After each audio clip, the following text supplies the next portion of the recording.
ஆந்திர மாநிலம் விசாகப்பட்டினம் அருகே தனியார் ஆம்னி பேருந்து ஒன்று தீப்பிடித்து எரிந்த விபத்தில் 37 பயணிகள் அதிர்ஷ்டவசமாக உயிர் தப்பினர்.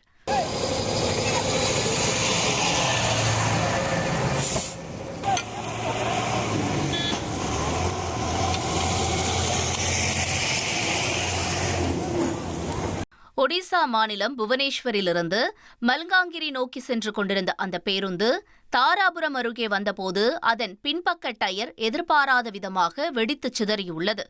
இதில் பேருந்து தீப்பிடித்து எரிந்த நிலையில் சுதாரித்துக் கொண்ட ஓட்டுநர் பயணிகளை எச்சரித்து உடனே கீழே இறங்குமாறு அறிவுறுத்தியுள்ளார். இதனால் பெரும் அசம்பாவிதம் தவிர்க்கப்பட்டது. இந்த விபத்தில் பேருந்து முழுமையாக எரிந்து சாம்பலானது. 1,27,00,000 மனங்களை வென்ற தந்தி டிவி யூடியூப் சேனல். தவிர்க்க முடியாத தம்ப்நெயில்ஸ், கலக்கலான கான்டென்ட்ஸ். நீங்களும் இந்த குடும்பத்தில் இணைய இப்பவே சப்ஸ்கிரைப் பண்ணுங்க. அசுரபலம் கொண்ட எங்கள் டிஜிட்டல் கரங்களில் உங்கள் விளம்பரங்களை சேர்க்க வாட்ஸ்அப் பண்ணுங்க. 893988883778. Email advtthanditv@dttv.in.